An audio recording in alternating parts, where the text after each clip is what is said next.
Dear students, I am Dr. Praveen K, Head of the Department of Political Science from Sri Mahavira College, Mudabidre. In my last two classes, I have already explained the meaning, definition, characteristics of democracy and the nature of democracy. And in this session, I am going to discuss the types of democracy in detail. ಪ್ರೀತಿಯ ವಿದ್ಯಾರ್ಥಿಗಳೇ, ನಾನು doctor Praveen. ನನ್ನ ಹಿಂದಿನ ತರಗತಿಯಲ್ಲಿ ನಾನು ಈಗಾಗಲೇ ಪ್ರಜಾಪ್ರಭುತ್ವ, ಅದರ ಅರ್ಥ, ವ್ಯಾಖ್ಯಾನ, ಪ್ರಜಾಪ್ರಭುತ್ವದ ಪ್ರಮುಖ ಲಕ್ಷಣಗಳು ಹಾಗೂ ಪ್ರಜಾಪ್ರಭುತ್ವ ಅಂದರೆ ಏನು ಅಂತ ವಿವರವಾದ ವಿಶ್ಲೇಷಣೆಯನ್ನು ನಾನು ಮಾಡಿದ್ದೀನಿ. ಮತ್ತು ಇಂದಿನ ವಿಡಿಯೋ ತರಗತಿಯಲ್ಲಿ ನಾನು ಪ್ರಜಾಪ್ರಭುತ್ವದ ವಿಧಗಳ ಬಗೆಗೆ ವಿಸ್ತಾರವಾಗಿ ಚರ್ಚೆ ಮಾಡಲಿಕ್ಕೆ ಇದ್ದೇನೆ. ಆತ್ಮೀಯ ವಿದ್ಯಾರ್ಥಿಗಳೇ, ಇವತ್ತಿನ ಪ್ರಪಂಚದಲ್ಲಿ ಪ್ರಮುಖವಾಗಿ ನಾವು ಒಪ್ಪಿಕೊಂಡ 3 ರೀತಿಯ ಸರ್ಕಾರಿ ವ್ಯವಸ್ಥೆಯನ್ನು ನಾವು ನೋಡ್ಬೋದು. One is democracy, the form of government which is widely accepted by majority of the states. At present, in United Nations, we have nearly 193 members, and among these 193 members, member countries, majority of the states have accepted democratic form of government. ಅಂದರೆ ಪ್ರಜಾಪ್ರಭುತ್ವ ಹೆಚ್ಚು ಪ್ರಚಲಿತವಾಗಿ ರಾಜ್ಯಗಳು ಒಪ್ಪಿಕೊಂಡ ಒಂದು ಸರ್ಕಾರದ ವ್ಯವಸ್ಥೆ ಅಂತ ನಾನು ಹೇಳ್ತೀನಿ.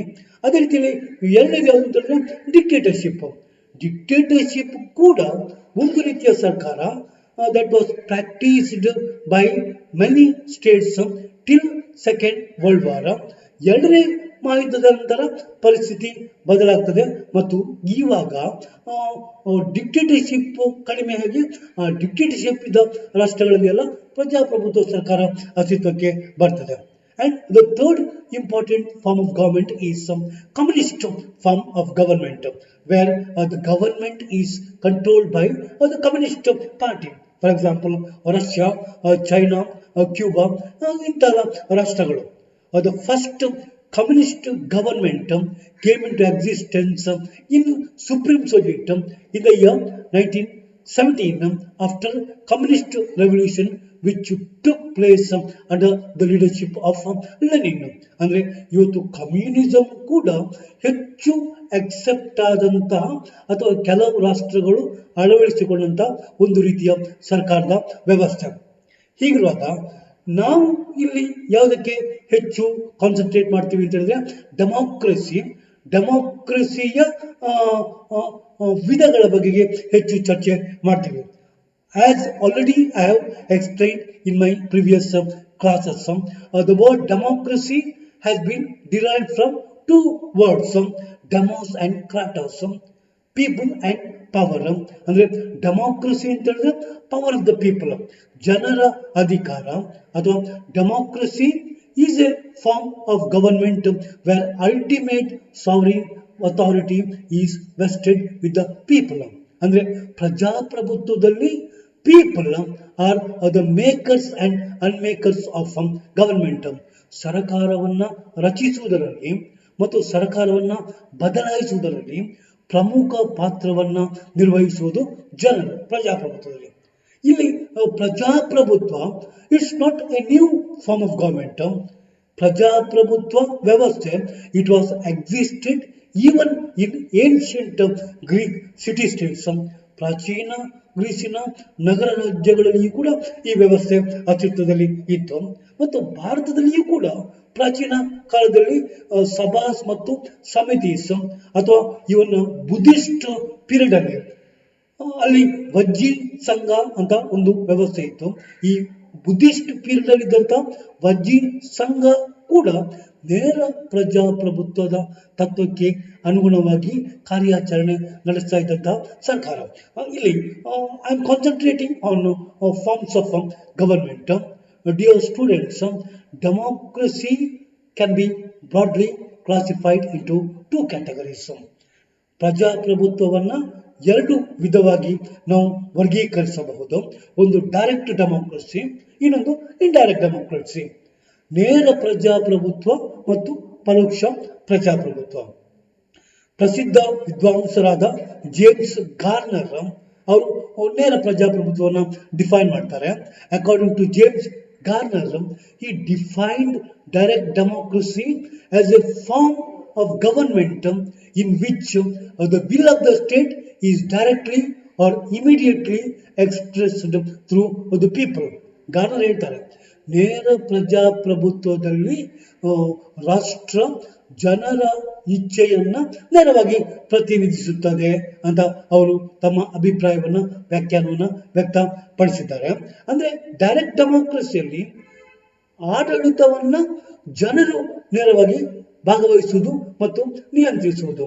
ಅಂದ್ರೆ people directly express their will on public affairs, how government has to work, how the administration is to be functioned, that is completely decided by the people of a particular state. ಇದು ನೇರ ಪ್ರಜಾಪ್ರಭುತ್ವ.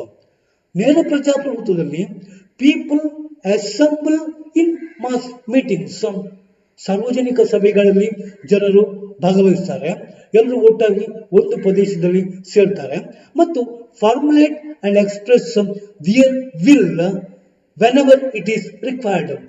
ಯಾವಾಗ ಎಲ್ಲ ತಮ್ಮ ಇಚ್ಛೆ ಅಭಿಪ್ರಾಯವನ್ನ ವ್ಯಕ್ತಪಡಿಸಬೇಕು ಆಗ ಜನರು ಸಭೆ ಸೇರಿ ತಮ್ಮ ನಿರ್ಧಾರವನ್ನ ತಿಳಿಸುವುದು ಮತ್ತು ಅದನ್ನ ಸರ್ಕಾರ ಆಚರಣೆಗೆ ತರುವುದು. ಅದು ನೇರ ಪ್ರಜಾಪ್ರಭುತ್ವದ ಮೂಲಭೂತ ತತ್ವ ಅಥವಾ ಆಶಯ ಅಂತ ಹೇಳ್ಬೋದು.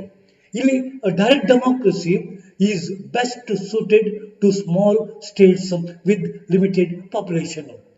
ನೇರ ಪ್ರಜಾಪ್ರಭುತ್ವ ಅದು ಚಿಕ್ಕ ರಾಷ್ಟ್ರಗಳಿಗೆ ಹೆಚ್ಚು ಸೂಕ್ತವಾಗಿ ಹೊಂದಾಣಿಕೆಯಾಗ್ತದೆ, ಅಥವಾ ದೊಡ್ಡ ರಾಷ್ಟ್ರಗಳು ಕೋಟ್ಯಾಂತರ ಸಂಖ್ಯೆಯಲ್ಲಿ ಇರುವ ಜನಸಂಖ್ಯೆಗೆ ನೇರ ಪ್ರಜಾಪ್ರಭುತ್ವ ಹೆಚ್ಚು ಒಳ್ಳೆಯ ರೀತಿಯಲ್ಲಿ ಅದು ಸೂಟ್ ಆಗುವುದಿಲ್ಲ. ಅದಕ್ಕೆ ಕಾರಣ ಇದೆ. ಯಾಕಂತೇಳಿದ್ರೆ ದೊಡ್ಡ ಸಂಖ್ಯೆಯ ಜನ ಸಭೆ ಸೇರಿ ತಮ್ಮ ಅಭಿಪ್ರಾಯವನ್ನ ನೇರವಾಗಿ ವ್ಯಕ್ತಪಡಿಸುವುದು ಅದು ಸಾಧ್ಯ ಆಗುವಂತಹ ವಿಷಯ ಕೂಡ ಅಲ್ಲ. ಆದ ಕಾರಣ ಇಲ್ಲಿ direct democracy can function only in small states with limited population. Especially for example ಇಲ್ಲಿ ನೇರ ಪ್ರಜಾಪ್ರಭುತ್ವ it prevailed in ancient Greek city states. ಪ್ರಾಚೀನ ಗ್ರೀಸಿನ ನಗರ ರಾಜ್ಯಗಳಲ್ಲಿ ಇದು ಅಸ್ತಿತ್ವದಲ್ಲಿ ಇತ್ತು, especially in Athens and Sparta. ಪ್ಲಾಟೋರವರು ಐಡಿಯಲ್ ಸ್ಟೇಟಿನ ಪಾಪ್ಯುಲೇಷನ್ ಬಗ್ಗೆ ಹೇಳುವಾಗ ಒಂದು ವಿಷಯವನ್ನ ಸ್ಪಷ್ಟವಾಗಿ ಹೇಳಿದ್ರು.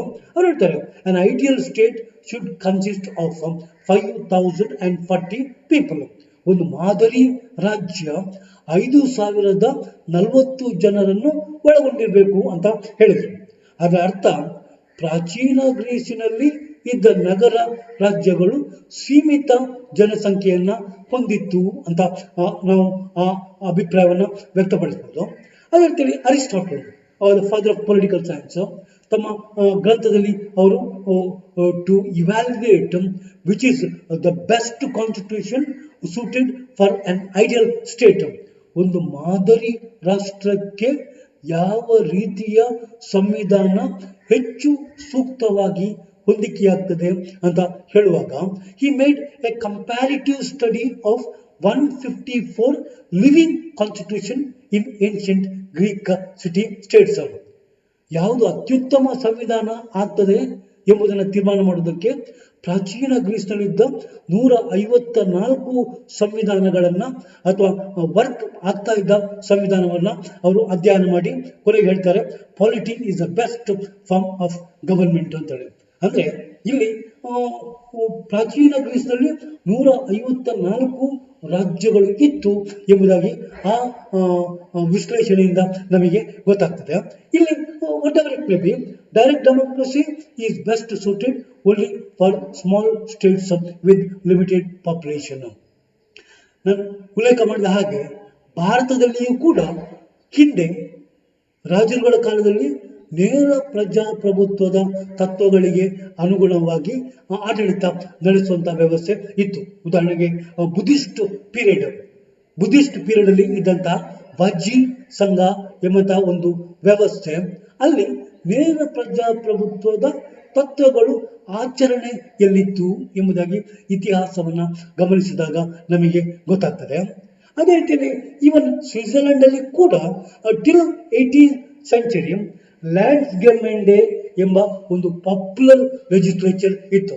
ಲ್ಯಾಂಡ್ಸ್ ಗವರ್ಮೆಂಟ್ ಎಂಬ ಒಂದು ಜನಪ್ರಿಯ ಶಾಸನ ಸಭೆ ಅಸ್ತಿತ್ವದಲ್ಲಿ ಇದ್ದ ಬಗೆಗೆ ಉಲ್ಲೇಖ ಇದೆ. ಇಲ್ಲಿ ಲ್ಯಾಂಡ್ಸ್ ಗವರ್ಮೆಂಟ್ ಅಂತ ಹೇಳಿದ್ರೆ the system of primary assembly prevalent in some cantons of Switzerland. ಸ್ವಿಟ್ಜರ್ಲ್ಯಾಂಡಿನ ಕೆಲವು ಕ್ಯಾಂಟನ್ಗಳಲ್ಲಿ, ಅಂದರೆ ಸ್ವಿಟ್ಜರ್ಲ್ಯಾಂಡಿನ ರಾಜ್ಯಗಳನ್ನು ಕ್ಯಾಂಟನ್ಗಳು ಅಂತ ಹೇಳ್ತಾರೆ. ಆ ಕ್ಯಾಂಟನ್ಗಳಲ್ಲಿ ಈ ಲ್ಯಾಂಡ್ಸ್ ಗವರ್ಮೆಂಟ್ ಅಂತ ವ್ಯವಸ್ಥೆ ಇತ್ತು. ಅಲ್ಲಿನ ವಯಸ್ಕರು ಸಭೆ ಸೇರಿ ಬಜೆಟ್ ಅನ್ನು ಅನುಮೋದಿಸುವುದು ಅಥವಾ ಕಾರ್ಯಾಂಗದ ಅಧಿಕಾರಿಗಳನ್ನು ನೇಮಿಸುವುದು ಮತ್ತು ಪ್ರಮುಖ ನಿರ್ಣಯಗಳನ್ನು ತೆಗೆದುಕೊಳ್ಳುವಂತಹ ವ್ಯವಸ್ಥೆ ಈ ಲ್ಯಾಂಡ್ಸ್ ಗವರ್ಮೆಂಟ್ ಎಂಬ ವ್ಯವಸ್ಥೆಯಲ್ಲಿ ಇತ್ತು. ಎಸ್ಪೆಷಲಿ ಅಲ್ಲಿನ 4 ಕ್ಯಾಂಟನ್ಗಳಲ್ಲಿ ಈ ವ್ಯವಸ್ಥೆ ಇತ್ತು ಎಂಬುದಾಗಿ ನಮಗೆ ತಿಳಿದು ಬರ್ತದೆ. Especially in canton of Glarus, Uri, Unterwalden and Appenzell. ಈ 4 ರಾಜ್ಯಗಳು ಅಂದರೆ ಕ್ಯಾಂಟನ್ಗಳಲ್ಲಿ ನೇರ ಪ್ರಜಾಪ್ರಭುತ್ವದ ತತ್ವಗಳಿಗೆ ಅನುಗುಣವಾಗಿ ಇವತ್ತಿಗೂ ಕೂಡ ಆಡಳಿತ ಕಾರ್ಯನಿರ್ವಹಿಸ್ತಾ ಇದೆ ಅಂತ ನಮಗೆ ಗೊತ್ತಾಗ್ತಾ ಇದೆ. ಇಲ್ಲಿ ಡೈರೆಕ್ಟ್ ಡೆಮಾಕ್ರಸಿ ಅಂತ ಹೇಳಿದ್ರೆ adults have been given the power to amend the constitution. ರಾಜ್ಯದ ಸಂವಿಧಾನವನ್ನ ತಿದ್ದುಪಡಿ ಮಾಡುವ ಅಧಿಕಾರ ಆ ರಾಜ್ಯದಲ್ಲಿ ವಾಸಿಸುವಂತ ವಯಸ್ಕರಿಗೆ ಇದೆ. ಅಂದ್ರೆ ಪ್ರಮುಖ ನಿರ್ಣಯಗಳನ್ನು, ಸಂವಿಧಾನವನ್ನ ತಿದ್ದುಪಡಿ ಮಾಡುವಂತಹ ಪ್ರಮುಖ ನಿರ್ಣಯಗಳನ್ನ ತೆಗೆದುಕೊಳ್ಳುವಂತಹ ಅಧಿಕಾರ ಶಾಸನ ಸಭೆಗೆ ಮಾತ್ರ ಅಲ್ಲ, ಜನರಲ್ಲಿಯೂ ಕೂಡ ಇದ್ದದರ ಬಗ್ಗೆ ಉಲ್ಲೇಖ ಇದೆ. ಆದರೆ ಈ ನೇರ ಪ್ರಜಾಪ್ರಭುತ್ವ ವ್ಯವಸ್ಥೆ ಚಿಕ್ಕ ರಾಷ್ಟ್ರಗಳಿಗೆ ಮಾತ್ರ ಹೆಚ್ಚು ಸೂಕ್ತವಾಗಿ ಹೊಂದಿಕೆಯಾಗ್ತದೆ. ಇಲ್ಲಿ direct democracy it directly represents the interest, aspirations and the wills of the people. ನೇರ ಪ್ರಜಾಪ್ರಭುತ್ವದಲ್ಲಿ ಜನರೇ ತಮ್ಮ ಹಿತಾಸಕ್ತಿಗಳನ್ನ, ಇಚ್ಛೆಗಳನ್ನ ಮತ್ತು ಆಡಳಿತವನ್ನ ತಾವೇ ನೇರವಾಗಿ ನಿಯಂತ್ರಿಸುವ ಮೂಲಕ ಅದನ್ನ ಪ್ರಕಟಪಡಿಸುವಂತ ವ್ಯವಸ್ಥೆ ಇದೆ. ಈ ನೇರ ಪ್ರಜಾಪ್ರಭುತ್ವ ಇವತ್ತು ಹೆಚ್ಚಿನ ರಾಷ್ಟ್ರಗಳಲ್ಲಿ ಇಲ್ಲ, ಅದು ಸಾಧ್ಯವೂ ಇಲ್ಲ. ಪರೋಕ್ಷ ಪ್ರಜಾಪ್ರಭುತ್ವ ಅಸ್ತಿತ್ವದಲ್ಲಿದೆ ಮತ್ತು ಕೆಲವು ರಾಜ್ಯಗಳಲ್ಲಿ ನೇರ ಪ್ರಜಾಪ್ರಭುತ್ವದ ಕೆಲವು ತಂತ್ರಗಳನ್ನ, ಡಿವೈಸಸ್ ಅನ್ನ ಉಪಯೋಗಿಸಿ ಆಡಳಿತ ನಡೆಸುವಂತಹ ವ್ಯವಸ್ಥೆ ಇವತ್ತು ಇದೆ. This is the first type of democracy. And the second one is indirect democracy, ಪರೋಕ್ಷ ಪ್ರಜಾಪ್ರಭುತ್ವ. ಈ indirect democracy is today it is considered as the most widely accepted form of government by almost all the countries. ಹೆಚ್ಚಿನ ರಾಷ್ಟ್ರಗಳು ಅಳವಡಿಸಿಕೊಂಡ ಸರ್ಕಾರದ ವ್ಯವಸ್ಥೆ ಅದು ಪರೋಕ್ಷ ಪ್ರಜಾಪ್ರಭುತ್ವ ಅಂತ ನಾವು ಹೇಳ್ಬೋದು. ಇಲ್ಲಿ indirect democracy it is also called as representative democracy. ಪರೋಕ್ಷ ಪ್ರಜಾಪ್ರಭುತ್ವವನ್ನ ಪ್ರತಿನಿಧಿಗಳ ಪ್ರಜಾಪ್ರಭುತ್ವ ಅಂತ ಕರೀತಾರೆ. Administration is not directly control by the people. ಪರೋಕ್ಷ ಪ್ರಜಾಪ್ರಭುತ್ವದಲ್ಲಿ ಆಡಳಿತವನ್ನ ಜನರು ನೇರವಾಗಿ ನಿಯಂತ್ರಿಸುವುದಿಲ್ಲ, ಅದರ ಬದಲು ಜನರು ತಮ್ಮ ಪ್ರತಿನಿಧಿಗಳನ್ನ ಆಯ್ಕೆ ಮಾಡ್ತಾರೆ. Voters are people they use to elect their representatives. ಈ ರೆಪ್ರೆಸೆಂಟೇಟಿವ್ಸ್ ಅನ್ನ ಜನಪ್ರತಿನಿಧಿಗಳು ಅಂತ ಹೇಳ್ತಾರೆ ಮತ್ತು ಶಾಸಕರು ಅಂತ ಹೇಳ್ತಾರೆ. ಮತ್ತು ಈ ಶಾಸಕರು ಜನರ ಅಭಿಪ್ರಾಯ, ಆಸೆ, ಇಚ್ಛೆ, ಹಿತಾಸಕ್ತಿಗಳನ್ನ ರೆಪ್ರೆಸೆಂಟ್ ಮಾಡ್ತಾರೆ ಮತ್ತು ಜನರ ಹಿತಾಸಕ್ತಿಗಳಿಗೆ ಅನುಗುಣವಾಗಿ ಕಾನೂನುಗಳನ್ನು ರಚಿಸಲ್ಪಡ್ತದೆ. ಅಂದ್ರೆ it's A government by the representatives elected by the people. ಜನರಿಂದ ಆಯ್ಕೆಯಾದ ಪ್ರತಿನಿಧಿಗಳು ನಡೆಸುವ ಸರ್ಕಾರವನ್ನ ಪರೋಕ್ಷ ಪ್ರಜಾಪ್ರಭುತ್ವ ಅಂತ ಹೇಳ್ತಾರೆ. ಯಾಕೆಂತಂದ್ರೆ ಕೋಟ್ಯಾಂತರ ಸಂಖ್ಯೆಯಲ್ಲಿ ಜನರು ಇರುವ ಕಾರಣ ಎಲ್ಲರೂ ಆಡಳಿತದಲ್ಲಿ ಭಾಗವಹಿಸಲಿಕ್ಕೆ ಸಾಧ್ಯ ಆಗುವುದಿಲ್ಲ. ತಮ್ಮ ಪ್ರತಿನಿಧಿಗಳನ್ನ ಆರಿಸ್ತಾರೆ ಮತ್ತು ಪ್ರತಿನಿಧಿಗಳು ನಿರ್ದಿಷ್ಟ ಅವಧಿಗೆ, for 4 years or 5 years or 6 years. It differs from country to country. ಆಡಳಿತವನ್ನು ನಡೆಸ್ತಾರೆ ಮತ್ತು 5 ವರ್ಷದ ನಂತರ government goes for A fresh mandate, ಹೊಸ ಚುನಾವಣೆಗಳಾಗ್ತದೆ, ಹೊಸ ಸರ್ಕಾರ ಅಸ್ತಿತ್ವಕ್ಕೆ ಬರ್ತದೆ. ಇಲ್ಲಿ ಇಂಡೈರೆಕ್ಟ್ ಡೆಮೋಕ್ರಸಿ, ಪರೋಕ್ಷ ಪ್ರಜಾಪ್ರಭುತ್ವದಲ್ಲಿಯೂ ಕೂಡ ಎರಡು ವಿಧವನ್ನು ನಾವು ನೋಡ್ಬೋದು. ಒಂದು ಪಾರ್ಲಿಮೆಂಟರಿ ಡೆಮೋಕ್ರಸಿ, ಸಂಸದೀಯ ಮಾದರಿಯ ಪ್ರಜಾಪ್ರಭುತ್ವ, ಮತ್ತು ಎರಡನೇದಾಗಿ ಪ್ರೆಸಿಡೆನ್ಷಿಯಲ್ ಫಾರ್ಮ್ ಆಫ್ ಡೆಮೋಕ್ರಸಿ, ಅಧ್ಯಕ್ಷೀಯ ಮಾದರಿಯ ಪ್ರಜಾಪ್ರಭುತ್ವ. ಈ ಪಾರ್ಲಿಮೆಂಟರಿ ಸಿಸ್ಟಮ್ ಆಫ್ ಗವರ್ಮೆಂಟ್ ಇವತ್ತು ಹೆಚ್ಚಿನ ರಾಷ್ಟ್ರಗಳಲ್ಲಿ ಇದೆ. For example, it was first started in England, ಮತ್ತು ಭಾರತದಲ್ಲಿದೆ, ಫ್ರಾನ್ಸಲ್ಲಿದೆ, ಜಪಾನ್ನಲ್ಲಿದೆ, ಮತ್ತು ಹೆಚ್ಚಿನ ರಾಷ್ಟ್ರಗಳಲ್ಲಿ ಸಂಸದೀಯ ಮಾದರಿಯ ಪ್ರಜಾಪ್ರಭುತ್ವ ಇದೆ. Members of the parliament are elected by the people. ಸಂಸತ್ತಿನ ಸದಸ್ಯರನ್ನ ಜನ ಆಯ್ಕೆ ಮಾಡ್ತಾರೆ. ಅಲ್ಲಿಯೂ ಕೂಡ in a parliamentary form of democracy, lower house of the parliament is more powerful. ಸಂಸತ್ತಿನ ಕೆಳ ಸದನ ಹೆಚ್ಚು ಶಕ್ತಿಶಾಲಿಯಾಗಿರುತ್ತದೆ, ಹೆಚ್ಚು ಪ್ರಭಾವಶಾಲಿಯಾಗಿರುತ್ತದೆ. ಉದಾಹರಣೆಗೆ ಭಾರತದ ಪಾರ್ಲಿಮೆಂಟಿನ ಲೋಕಸಭಾ, ಇಂಗ್ಲೆಂಡಿನ ಪಾರ್ಲಿಮೆಂಟಿನ ಹೌಸ್ ಆಫ್ ಕಾಮನ್ಸ್, ಅದೇ ರೀತಿಯಲ್ಲಿ ಜಪಾನಿನ ದ ಡಯಟ್, ಜಪಾನ್ನ ಲೆಜಿಸ್ಲೇಚರ್ ಅನ್ನ ಅದು ಡಯಟ್ ಅಂತ ಹೇಳ್ತಾರೆ. ಆ ಡಯಟ್ನ ಕೆಳ ಸದನ ಹೌಸ್ ಆಫ್ ರೆಪ್ರೆಸೆಂಟೇಟಿವ್ಸ್, ಅದು ಜನರಿಂದ ಆಯ್ಕೆಯಾದ ಸದಸ್ಯರನ್ನ ಹೊಂದಿರ್ತದೆ. ಮತ್ತು ಯಾವ ಪಕ್ಷಕ್ಕೆ ಕೆಳ ಸದನದಲ್ಲಿ ಬಹುಮತ ಸಿಗ್ತದೋ that party used to form the government for a fixed term, tenure. And there is a close relation between executive and legislature in a parliamentary form of government. ಸಂಸದೀಯ ಮಾದರಿಯ ಪ್ರಜಾಪ್ರಭುತ್ವದಲ್ಲಿ ಕಾರ್ಯಾಂಗಕ್ಕೆ ಮತ್ತು ಶಾಸಕಾಂಗಕ್ಕೆ ನೇರ ಸಂಬಂಧ ಇದೆ.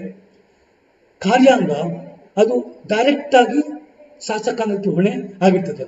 Ministers including prime minister, they are individually and collectively responsible to the legislature, especially the lower house of the parliament. ಒಂದು ಮಾತೇ ಇದೆ, ಮಂತ್ರಿಗಳು ಒಟ್ಟಾಗಿ ಆಡಳಿತವನ್ನು ನಡೆಸ್ತಾರೆ ಮತ್ತು ಅಧಿಕಾರ ಕಳೆದುಕೊಳ್ಳುವ ಸಂದರ್ಭದಲ್ಲಿ ಒಟ್ಟಾಗಿ ಅಧಿಕಾರವನ್ನು ಕಳ್ಕೊಳ್ತಾರೆ ಅಂತ ಹೇಳಿ. The party which gets majority support forms the government. Lok Sabha ಅಥವಾ ಹೌಸ್ ಆಫ್ ಕಾಮನ್ಸ್ ಅಲ್ಲಿ ಯಾವ ಪಕ್ಷಕ್ಕೆ ಬಹುಮತ ಸಿಗ್ತದೆ ಅವರು ಆಡಳಿತವನ್ನು ನಡೆಸ್ತಾರೆ. ಬಹುಮತ ಇಲ್ಲದ ಪಕ್ಷಗಳು they use to act as the opposition party. ಪ್ರಜಾಪ್ರಭುತ್ವದ ಯಶಸ್ಸಿಗೆ strong opposition party is also essential. That I am going to discuss in my later classes. And here we can say that in a democratic government, parliamentary form of government, government works according to the consent of the people. ಜನರ ಅಭಿಪ್ರಾಯಕ್ಕೆ ಅನುಗುಣವಾಗಿ ಸರ್ಕಾರ ಆಡಳಿತ ನಡೆಸುತ್ತದೆ ಮತ್ತು ಸಂವಿಧಾನಕ್ಕೆ ಬದ್ಧವಾಗಿ ಸರ್ಕಾರ ಕಾರ್ಯನಿರ್ವಹಿಸುತ್ತದೆ. In parliamentary system, a written constitution is a must. ಸಂಸದೀಯ ಮಾದರಿಯ ಪ್ರಜಾಪ್ರಭುತ್ವದಲ್ಲಿ ಒಂದು ಲಿಖಿತ ಸಂವಿಧಾನ ಇರ್ತದೆ ಮತ್ತು ಆ ಲಿಖಿತ ಸಂವಿಧಾನಕ್ಕೆ ಅನುಗುಣವಾಗಿಯೇ ಆಡಳಿತವನ್ನು ನಡೆಸಲಾಗುತ್ತದೆ. ಮತ್ತು ಇಂಡೈರೆಕ್ಟ್ ಡೆಮೋಕ್ರಸಿಯಲ್ಲಿ ಸರ್ಕಾರಗಳು ಶಾಂತಿಯುತ ವಿಧಾನಗಳ ಮೂಲಕ ಬದಲಾಗ್ತದೆ. Peaceful change of government by periodical elections. ಭಾರತದಲ್ಲಿ ಚುನಾವಣಾ ಆಯೋಗ ಅಂತ ಇದೆ, that was created in the year 1950. ಈ ಚುನಾವಣಾ ಆಯೋಗ ಇಂಡಿಪೆಂಡೆಂಟ್ ಆಗಿ, ಇಂಪಾರ್ಷಿಯಲ್ ಆಗಿ ಚುನಾವಣೆಯನ್ನು ನಡೆಸ್ತದೆ ಒನ್ಸ್ ಇನ್ 5 years, ಮತ್ತು ಬಹುಮತ ಪಡೆದ ಪಕ್ಷ ಸರ್ಕಾರವನ್ನು ರಚಿಸ್ತದೆ. ಡೆಮೋಕ್ರಸಿಯನ್ನು it is called as a government by ballot and not by bullets. ಪ್ರಜಾಪ್ರಭುತ್ವವನ್ನು ಮತದಾನಗಳ ಮೂಲಕ ಆಗುವ ಸರ್ಕಾರ ಅಂತ ಹೇಳ್ತಾರೆ. ಆದರೆ ಸರ್ವಾಧಿಕಾರವನ್ನು ಹಿಂಸೆಯ ಮೂಲಕ, ಕ್ರಾಂತಿಯ ಮೂಲಕ ಮತ್ತು ಬುಲೆಟ್ನ ಮೂಲಕ ನಡೆಸಲ್ಪಡುವ ಸರ್ಕಾರ ಅಂತ ಕೂಡ ಅದನ್ನು ವಿಶ್ಲೇಷಣೆ ಮಾಡ್ತಾರೆ. ಇದು ಸಂಸದೀಯ ಮಾದರಿಯ ಪ್ರಜಾಪ್ರಭುತ್ವ. ಇನ್ನೊಂದು ಮಾದರಿಯ ಪ್ರಜಾಪ್ರಭುತ್ವ ಯಾವುದಂದ್ರೆ ಪ್ರೆಸಿಡೆನ್ಷಿಯಲ್ ಟೈಪ್ ಆಫ್ ಡೆಮೋಕ್ರಸಿ. ಅಮೆರಿಕದಲ್ಲಿದೆ, ಯುನೈಟೆಡ್ ಸ್ಟೇಟ್ಸ್ ಆಫ್ ಅಮೆರಿಕದಲ್ಲಿ ಇದೆ. ಇಲ್ಲಿ president is either directly elected by the people or indirectly by the people. ಅಮೆರಿಕದ ಅಧ್ಯಕ್ಷರನ್ನ ಒಂದು ಎಲೆಕ್ಟ್ರಲ್ ಕಾಲೇಜು 4 ವರ್ಷದ ಅವಧಿಗೆ ಆಯ್ಕೆ ಮಾಡ್ತದೆ ಮತ್ತು executive is not controlled directly by the legislature. ಕಾರ್ಯಾಂಗವನ್ನು ಶಾಸಕಾಂಗ ನೇರವಾಗಿ ನಿಯಂತ್ರಿಸುವುದಿಲ್ಲ. ಆದರೂ ಕೂಡ ಕಾರ್ಯಾಂಗ ಶಾಸಕಾಂಗಕ್ಕೆ ಹೊಣೆ ಆಗಿರ್ತದೆ ಮತ್ತು ಅಧ್ಯಕ್ಷರು ಆಡಳಿತವನ್ನು ನಡೆಸ್ತಾರೆ. ಅಮೆರಿಕಾದ ರಾಜಕೀಯ ವ್ಯವಸ್ಥೆಯ ವಿಶೇಷ ಏನಂತ ಹೇಳಿದ್ರೆ that political system is created according to two important principles. ಒಂದು the principles of checks and balances and separation of power. ಅಧಿಕಾರದ ವಿಭಜನೆ ಮತ್ತು ಹಂಚಿಕೆ ಮತ್ತು ಸರ್ಕಾರದ ಒಂದು ಅಂಗಸಂಸ್ಥೆ ಇನ್ನೊಂದು ಅಂಗಸಂಸ್ಥೆಯನ್ನು ನಿಯಂತ್ರಿಸುವ ತತ್ವಕ್ಕೆ ಅನುಗುಣವಾಗಿ ಈ ಪ್ರಜಾಪ್ರಭುತ್ವ ರಚಿಸಲ್ಪಟ್ಟಿದೆ. ವಿದ್ಯಾರ್ಥಿಗಳೇ, ಇಂದಿನ ನನ್ನ ತರಗತಿಯಲ್ಲಿ ನಾನು ಈ ವಿಷಯಕ್ಕೆ ಮಾತ್ರ ಹೆಚ್ಚು ಪ್ರಾಮುಖ್ಯತೆಯನ್ನು ನೀಡ್ತಾ ಇದ್ದೇನೆ. ಪ್ರಜಾಪ್ರಭುತ್ವದ ವಿಧಗಳು, ನೇರ ಪ್ರಜಾಪ್ರಭುತ್ವ ಮತ್ತು ಪರೋಕ್ಷ ಪ್ರಜಾಪ್ರಭುತ್ವ. ನನ್ನ ಮುಂದಿನ ವಿಡಿಯೋ ಸರಣಿ ಉಪನ್ಯಾಸಗಳಲ್ಲಿ ನಾನು ನೇರ ಪ್ರಜಾಪ್ರಭುತ್ವದ ಡಿವೈಸಸ್ ಅದರ ಬಗ್ಗೆ ನಾನು ನನ್ನ ಉಪನ್ಯಾಸವನ್ನು ನೀಡಲಿಕ್ಕೆ ಇಚ್ಛಿಸ್ತೇನೆ. ಎಲ್ಲರಿಗೂ ಕೂಡ ನನ್ನ ಧನ್ಯವಾದಗಳು.